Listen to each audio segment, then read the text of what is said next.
Kumusta na, kaibigan?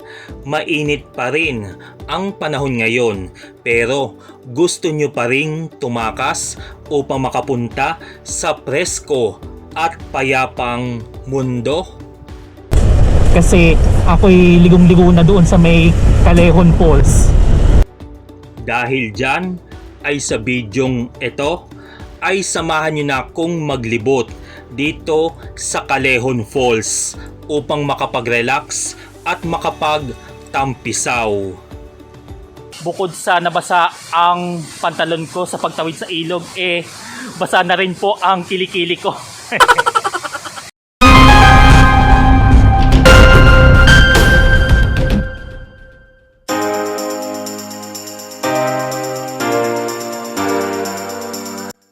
Isang magandang buhay sa inyong lahat, mga kapilers. Narito muli tayo na kung saan ay may sasadyain tayong isang nature spot dito sa Malbar, Batangas. Heto ay ang Callejon Falls. Pagdating dito sa Total Gasoline Station ng Malbar ay tatahakin natin itong pakanan na kalsada. Bale, may daan rin ito sa Barangay Banjo West ng Tanawan, Batangas. Kaso, kailangan muna magpaalam sa gwardya dahil private property ang daanan doon. Kaya sa bidyong ito ay dito ko na lamang kayo ituturo sa bahaging ito ng Malbar at nasa Barangay San Gregorio ang direksyon patungo sa Callejon Falls. Ayan, approaching na po tayo dito sa may Barangay San Pedro 1. Pagdating dito ay dedire-diretso pa po tayo hanggang sa makarating pa po tayo sa may San Pedro 2.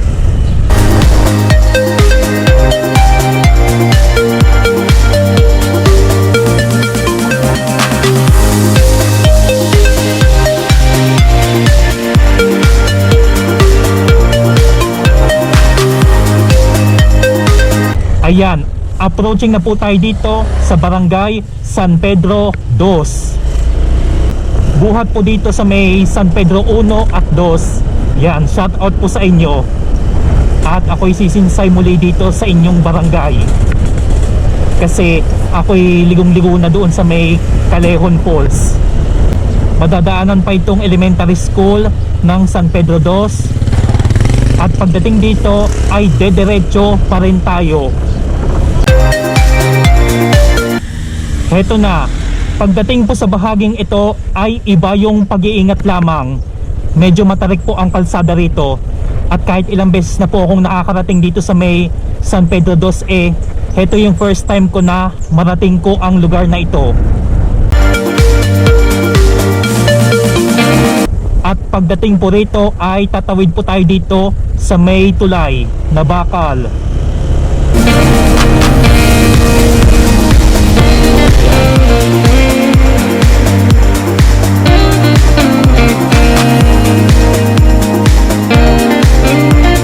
Ay approaching na pala tayo dito sa may Barangay San Gregorio. Yan, pagdating dito ayon sa aking napanood ay kakanan na po tayo, paahon. Pagkagaling doon ay dediretso pa rin tayo at tutumbukin natin yung San Gregorio Elementary School.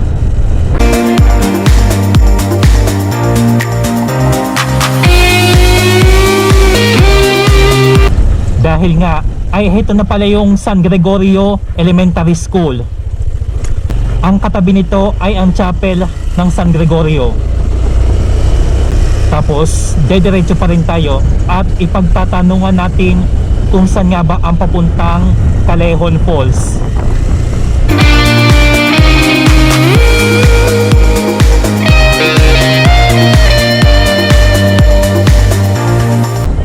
Ayan, nakapagtanong po tayo kay kuya.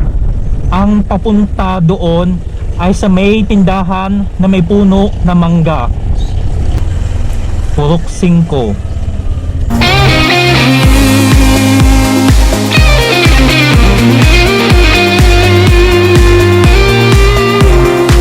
may babala na dito. Yan o. Lusungan pa talaga. Hindi ko alam kung nakalagpas na tayo eh.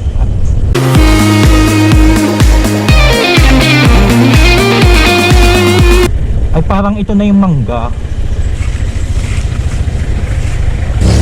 Ay ito yung mangga na may tindahan. Baka nga ito na yun.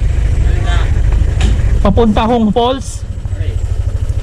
Ah, yan na ho. Ha? Hanggang dito na lamang tayo titigil.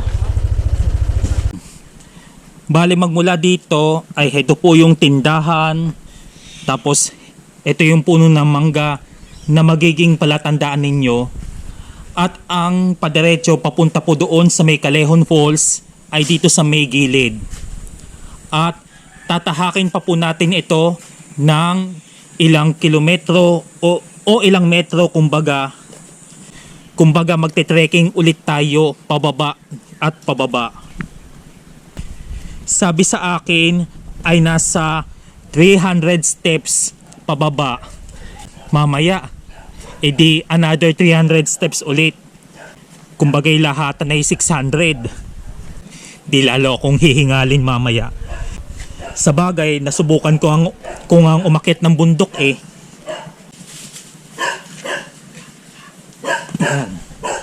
Pagdating dito ay tatahakin na natin ulit ito. Yan o. Dire-diretso talaga pababa. Hindi kayo masyadong masisikatan ng araw. Pagdating sa bahaging ito ay heto ang mga mahahabang hagdanan na malalakaran natin pababa at paakyat. Pero iba yung pag-iingat dahil wala pang mga handrails na makakapitan dito. Walang entrance fee ang pagpunta dito at may designated parking area naman sa itaas na ituturo sa inyo ng mga lokal dito. Yan. Pagdating dito ay kakaliwa na po tayo.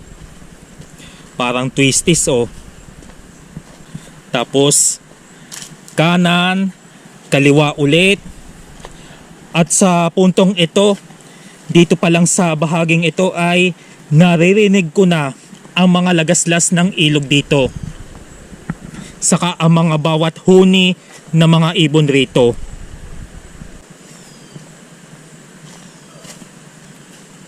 Yan. Tapos pagdating sa portion na ito, ayan o, napakalilim, maraming mga puno. Basta tayo'y lulusong laang ng lulusong. Dito banda may daan sa gilid.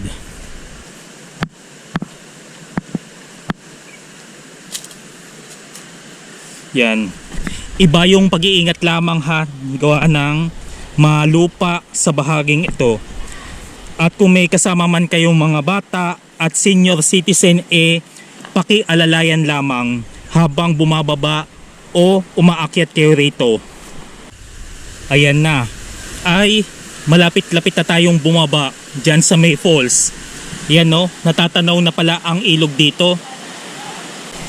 Habang binabaybay natin ito, yun na pala ang mismong falls. Yan, approaching na tayo dito sa may tatawid na tayo sa may ilog. Ayan na mismo ang ilog.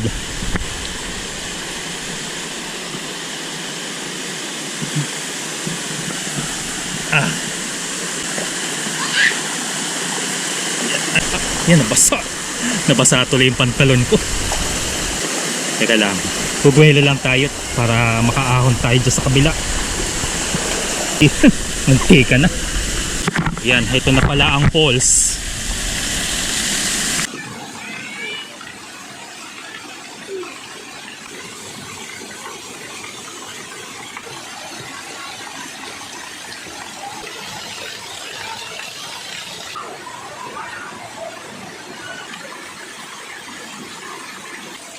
Alright, mga kapilers, ay narito na tayo sa ibaba ng Callejon Falls. Bale, mula po sa aking kinatatayuan na ito pong Callejon Falls nasa pagitan lamang ng Barangay San Gregorio ng Malbar at Barangay Banjo West ng Tanawan City, Batangas. Yan no, at dahil nature trip adventures ang ating sinuong ngayon, ay syempre ay napakaganda, napaka-presko ng simoy ng paligid dito. Natsak naman na magre-relax ka at mag-unwind.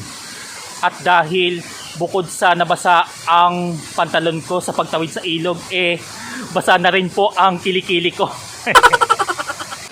At sa puntong ito, mga kapilers, kami-kami pa lang ang tao dito sa baba. Bale, dinarayo ito lalo na tuwing weekend saka holidays. At may daanan rin po dito sa may Banjo West ng Tanawan, Batangas. Kaso, mga taga-roon lang po ang tanging nakakadaan papunta rito dahil private property ang dadaanan doon. At bago muna kayo magsadya dito, magbaon na po kayo ng inyong pagkain sa katubig. At syempre, dapat panatilihin nyo pong maging malinis ang lugar na ito. Kaya, ano pa ang hinihintay nyo? Dayuhin nyo na po itong Callejon Falls upang mapreskuhan ang ating katawan.